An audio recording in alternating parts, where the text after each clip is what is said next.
Olá, meus queridos irmãos, que a paz do Mestre Jesus esteja nos nossos corações, nos abençoando para mais um momento de estudo e de reflexão dos ensinamentos do Mestre Jesus.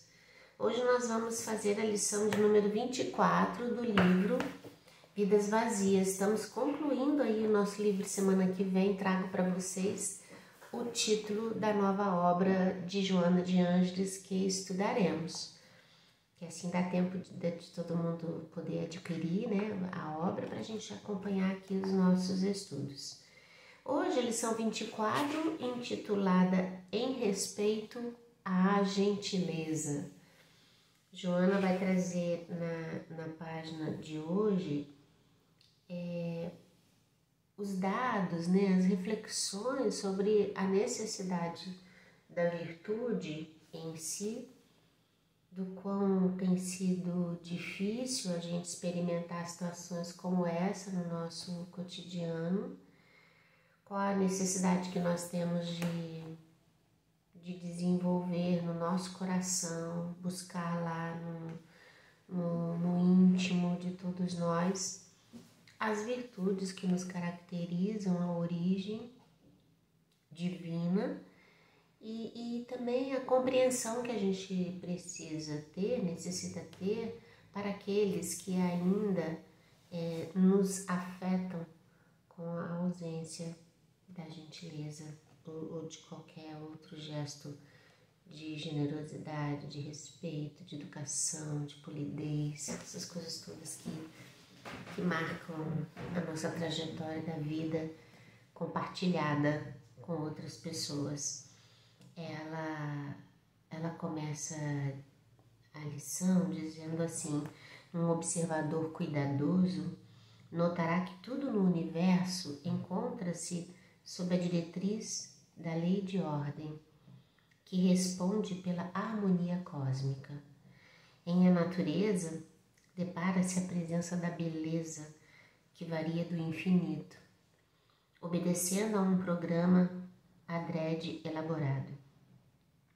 Tudo está submetido ao planejamento divino, incluindo as ocorrências desastrosas que transcendem a superficial aparência que se estabeleceu como correto e o aceito.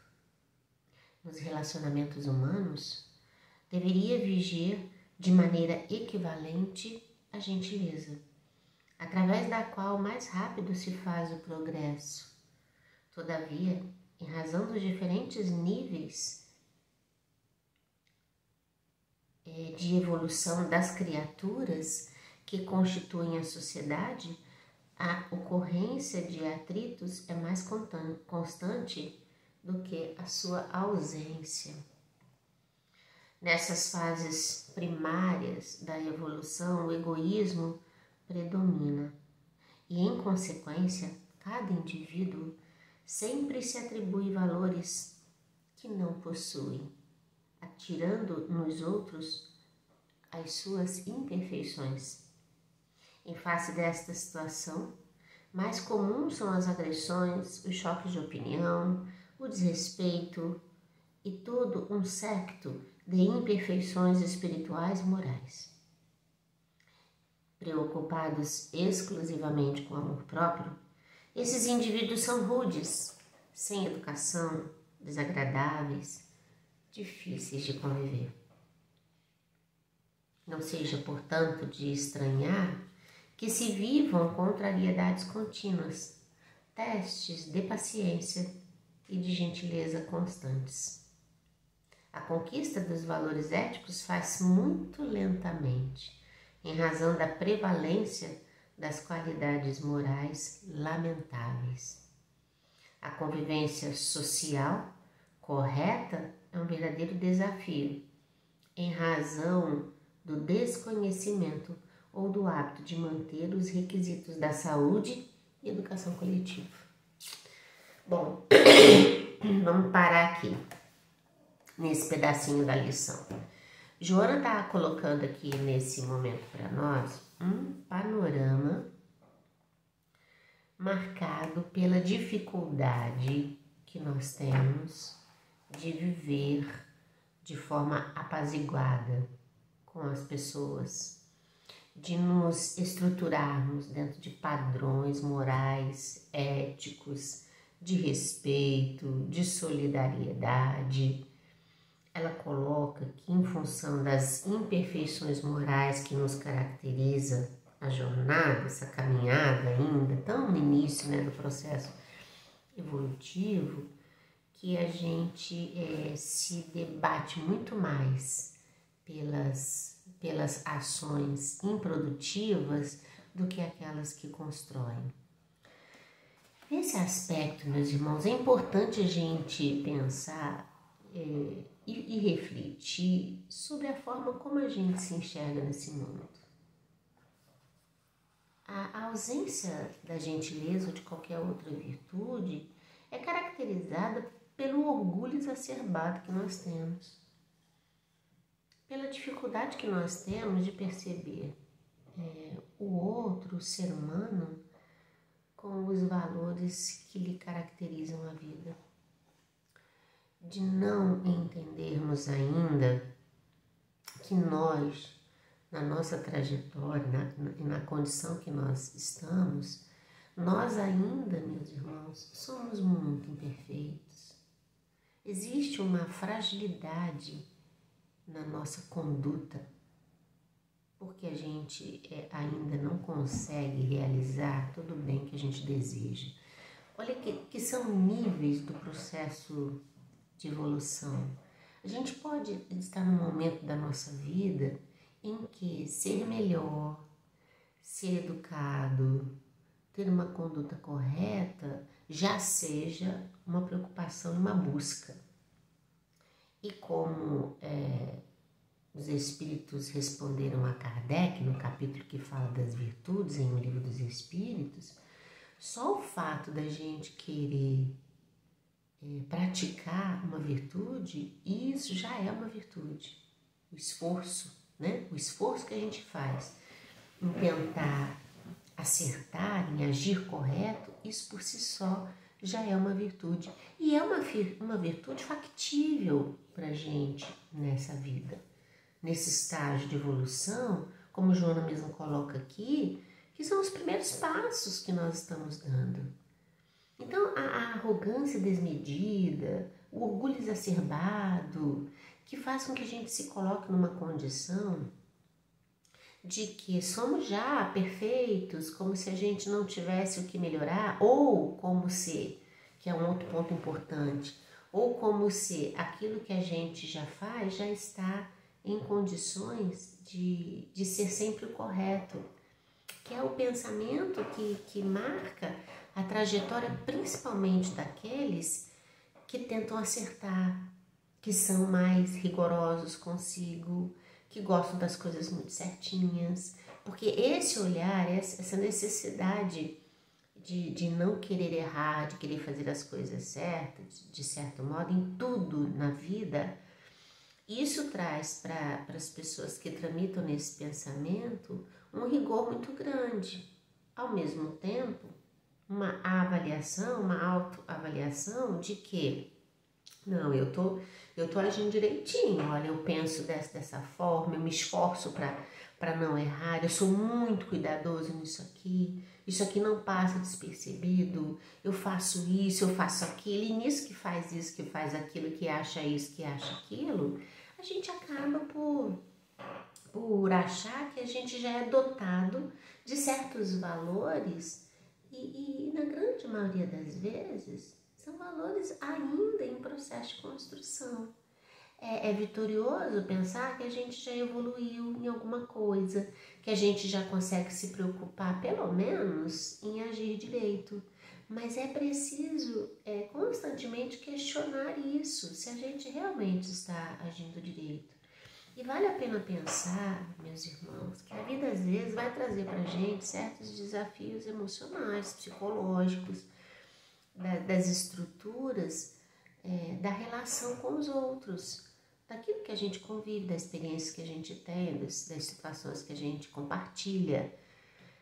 E às vezes a vida vai colocar no nosso caminho pessoas que vão nos apontar áreas do nosso comportamento, do nosso pensamento, das nossas atitudes que precisam ser modificadas. E essas pessoas que às vezes a gente tem, por ser o avesso das nossas ideias, por ser aquela pessoa que a gente não nos enxerga direito, que ainda não percebeu a bondade que há no nosso coração, que interpreta mal as nossas ações, essa pessoa é importante pra gente, porque, de certo modo, nisso que ela vem com as críticas, ela nos faz pensar. E pensar é sempre muito bom, mesmo que a gente depois de pensar bastante, e aí a gente precisa ter um pensamento voltado para os ensinamentos de Jesus, buscar Jesus nessa hora, na oração, para que a gente não se perca nessa avaliação e caia de novo naquele ponto de que o outro é que está errado e a gente está certo. Então, é necessário buscar Jesus nessa hora, para que Ele realmente nos faça ver. Porque às vezes, sabe, meus irmãos, é interessante isso. Se a gente, às vezes, em determinados episódios da nossa vida, em situações que a gente se comporta daquela forma, se a gente conseguisse olhar isso por uma tela, como se fosse uma tela do celular ou de um vídeo qualquer, talvez quando a gente se visse fazendo isso ou aquilo, ou falando isso ou aquilo, a gente ia poder dizer, nossa, realmente a minha conduta não foi muito boa. É interessante ver isso. Pensar nisso, cuidar disso, né? É enriquecedor para nós. E o que Joana fala isso, que a gente, na história que nós estamos, não é de se estranhar que a vida ainda esteja marcada por essas situações de contrariedades, de desavenças, de discussões, às vezes por coisas muito, muito, muito banais. Vidas têm sido ceifadas por conta do grande estresse que as pessoas se colocam, né? A gente se coloca num nível de estresse, de agitação, de inquietude. Então, às vezes, lidar com alguma coisa que é simples para a gente passa a ser um grande problema. O estado psicológico de desordem emocional que nos caracteriza a jornada faz com que a gente não consiga reverberar ao longo da nossa vida as ações no bem que a gente hoje já entende que precisam ser vividas e que, quando vividas, compartilhadas, trará para nós as bases da vida de paz, de alegria, de refazimento, de forças, de coragem, né? E a gente acaba no emaranhado do cotidiano conturbado que a gente mesmo realiza, experimenta, se perdendo, até nos nossos desejos íntimos de mudança e de renovação.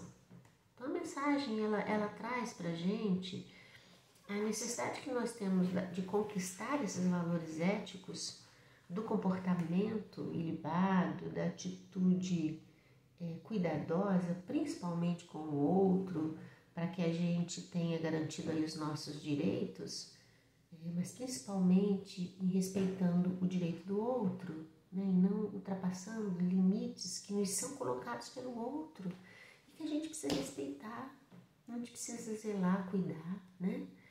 Então ela vem colocando isso para nós. Bom, ela continua assim,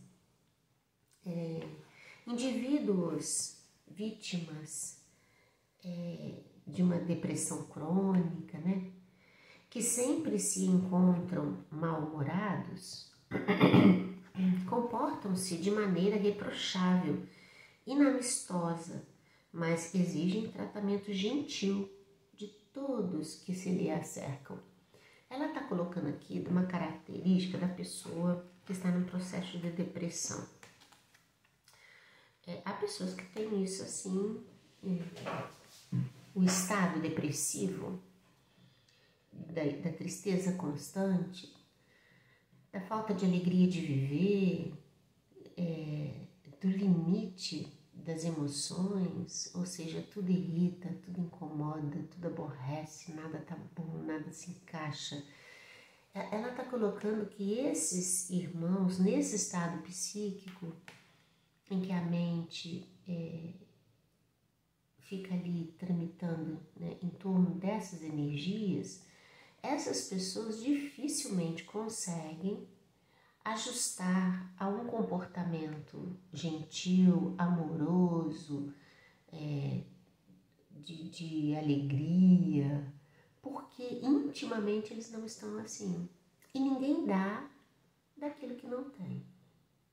Então, essas pessoas, mais do que qualquer outra, exigem dos que não estão respirando sobre essas mesmas energias, né, esses mesmos odores, esse fluido, né, que essas pessoas precisam ter para com essas mais frágeis a gentileza em alto grau, porque eles vão exigir da gente esse olhar cuidadoso, carinhoso, afetuoso, de quem entende que a pessoa na condição de uma desordem emocional não consegue dar algo melhor do que o que já está dando.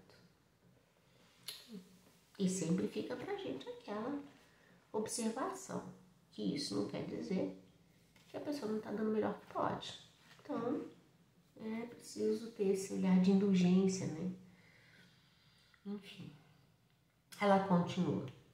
São esses verdadeiros cobradores da boa conduta dos outros, embora se permitam o luxo do mau humor constante.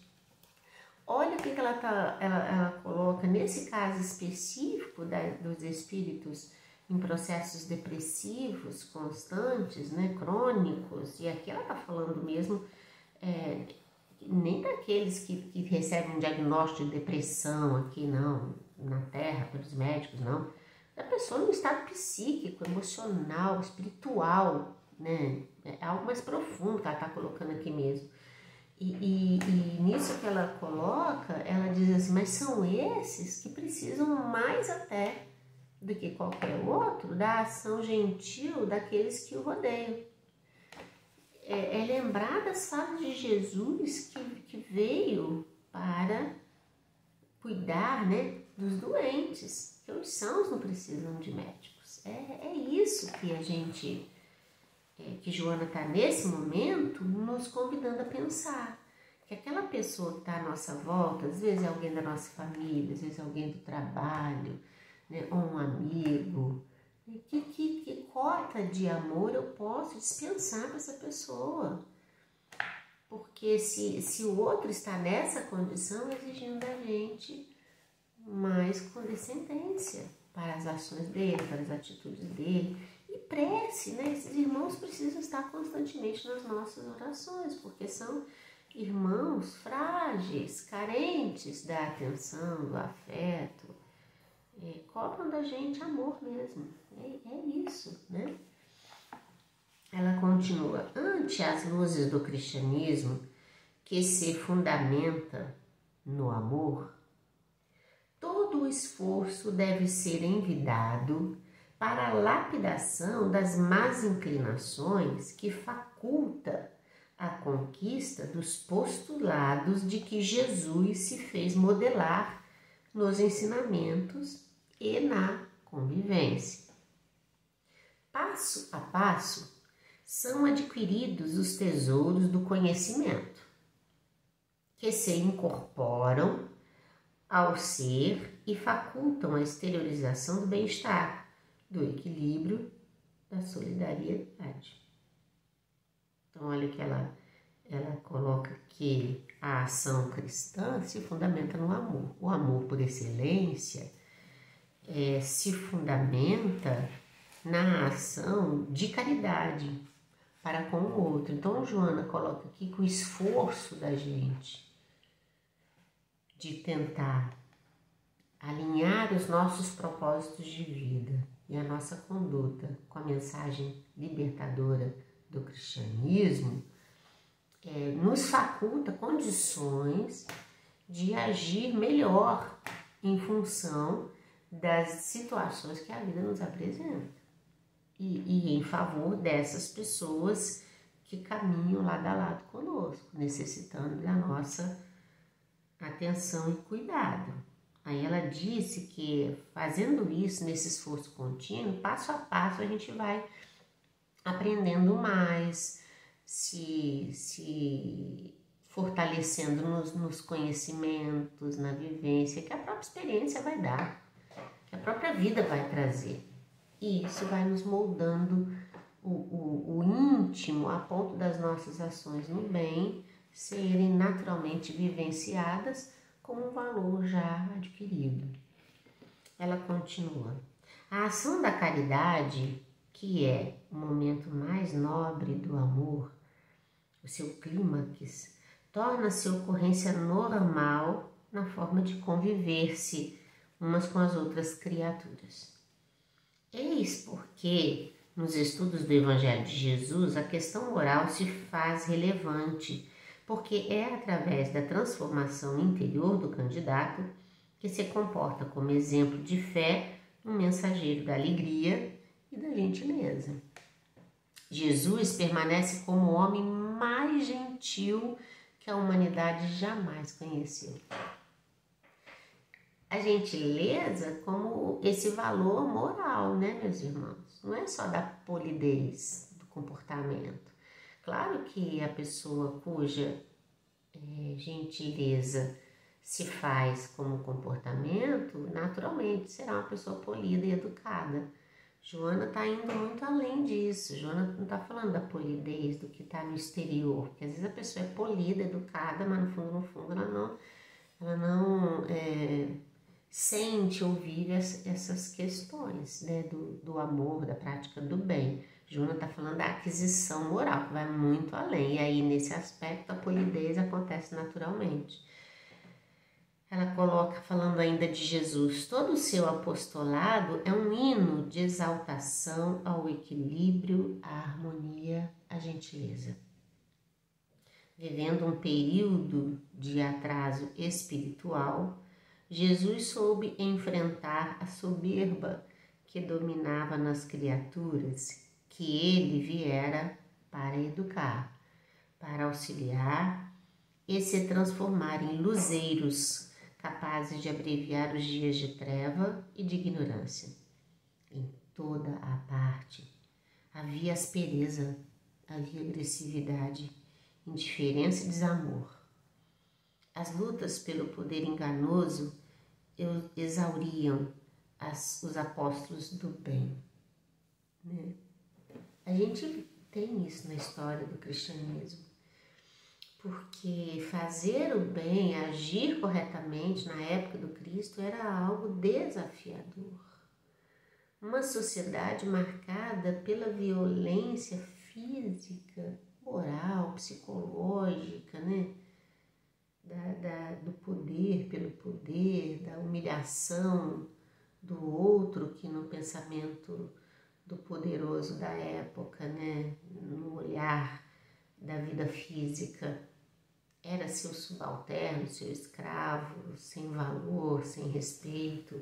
Essas estruturas que hoje já marcam o comportamento humano, das próprias leis, né, das regras, isso tudo faz com que as pessoas tenham mais cuidado com o seu comportamento.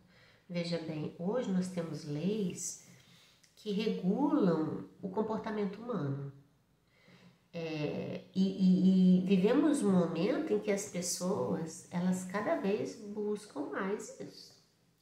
Não vou entrar nem em consideração aqui sobre com qual sentimento alguém uma vez aciona a lei para garantir um direito seu, né? De uma importunação verbal ou física, de um racismo, de uma violência discriminatória ou coisas assim. O que isso traz a nível de evolução espiritual é que se você não aprende pelo amor, você vai aprender pela dor.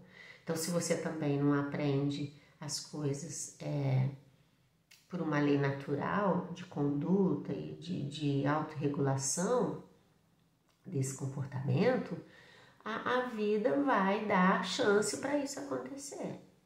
Então, as leis também, elas reverberam, elas mostram, elas caracterizam uma evolução nesse sentido da humanidade, que regula as relações entre as pessoas com base nos direitos e respeito, no direito de cada um e respeito ao direito do outro. Isso já demonstra evolução, na época do Cristo não existia, não. Era totalmente a violência pela violência, o desmando pelo desmando, a lei do olho por olho, dente por dente. Jesus vem para falar do amor, né? Para mostrar, para nos orientar a mostrar outra face ante uma violência, para a gente perdoar, para a gente servir, para a gente ser útil, para a gente demonstrar o amor através da consolação, da palavra amorosa, da gentileza. Olha quanta coisa linda isso, né? Do respeito ao lar do outro, da casa do outro, porque Jesus não entrava em nenhum ambiente sem dizer que a paz ali estivesse. Olha como que a conduta pacífica e pacificadora, né? Porque Jesus adotava uma atitude pacífica, mas ele também era pacificador, né? Quando mostram para ele as insígnias de César, ele pergunta para ele se era certo pagar o tributo. Ele foi pacificador naquele momento, porque ele conseguiu, pela sua conduta e pela sua fala, evitar com que aquela pergunta pudesse gerar um comportamento coletivo de grande violência, né? E de brigas. Olha a atitude do Mestre Jesus, e é essa atitude que ela vem nos convidar a refletir de que nós, em nossas condições, porque ninguém aqui vai agir como Cristo, que nós sequer temos, às vezes, compreensão da magnitude do ensinamento que Jesus quer dar, mas de que nós, na condição que a gente esteja, do jeito que a gente está, que a gente consiga buscar pelo menos isso, buscar a atitude cristã. Então é necessário vigilância e enfrentamento de nós próprios e de ninguém mais. Ela continua assim. Jesus enfrentou milênios de estupidez e de crueldade, enquanto demonstrava que a gentileza, que é filha da sabedoria, possui uma força invencível no campo da batalha do mundo. Ele sabia de tudo que lhe estava reservado e, por amor a todos, optou por vir ensinar a única forma de alcançar-se a plenitude que somente é possível através do amor. Desse modo, não te permitas abater ou desanimar quando é agredido, desrespeitado ou incompreendido. Não espere da pedra, senão rudeza. A tua conduta gentil irá transmudar as arestas da brutalidade e alterar-lhe a face, tornando-a valioso instrumento de utilidade e de valor. Não te identifiques com o bruto. Olha essa, porque a gente às vezes se incomoda com tal atitude, mas é só a gente ser tocado por uma palavra, por um gesto, por alguma coisa do outro, nesse sentido, que a gente responde na mesma altura. Então a gente acaba sendo tão bruto quanto o outro. Ela manda a gente vigiar. Ela diz assim, sorri, não te identifiques com o bruto, igualando-te num tratamento grotesco que tem essa pessoa para contigo. Sorri quando vitimado e seja gentil sempre. A transformação da sociedade para melhor ocorre da nossa persistência no bem. Compreende que és enviado da embaixada celeste para a invitação ao banquete da imortalidade em triunfo, e terás que descer à ignorância, ao infortúnio, para facultar plenitude. Teus passos e tuas palavras criarão um ambiente feliz, e dessa forma não permitas o triunfo do mal. Ademais, na sua jornada iluminativa, contarás com a presença e a inspiração dos anjos da paz e da alegria, mantendo-te jubiloso e feliz. É preciso buscar oração, gente, porque quando as coisas chegam pra gente assim, nos afetam demais. A ponto da gente sentir isso fisicamente. Um abatimento toma conta da gente. Então, se a gente não responde, às vezes, com agressividade, guardar isso no coração a ponto de nos adoecer, isso afeta as artérias, não só do corpo, mas também da alma. Então, é necessário que a gente busque a oração, dissipar essas energias ruins que, às vezes, vêm na ação do outro em nosso sentido. O mundo, neste momento, é um campo de batalha, no qual as forças do mal, filhas do primarismo ancestral, campeiam livremente e encontram em vigília contínua contra todo e qualquer movimento que possa aniquilar. Ela diz assim, ó, não faltarão situações embaraçosas para impedir o teu avanço, nem amigos e correligionários que te amaldiçoarão a perseverança edificante. Serão eles os elementos que enfrentarás no cotidiano, insistindo para que permaneça na sombra da crueldade. Então, desculpa-os, mas avança sempre e mesmo assim, porque Jesus te espera. Lindo isso, né?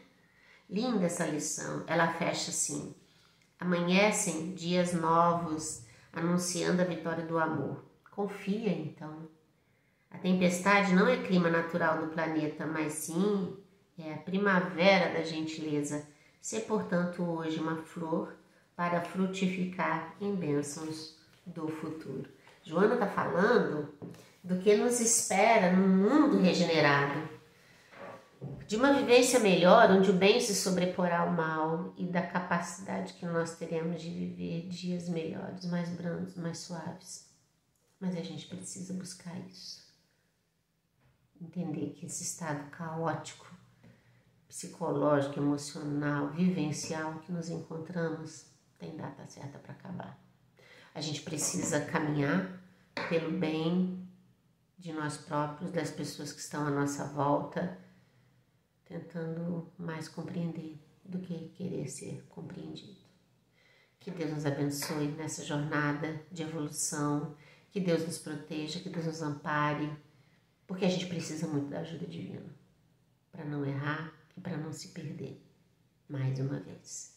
Fiquem com Deus, até semana que vem, muita paz, muita alegria em seus corações.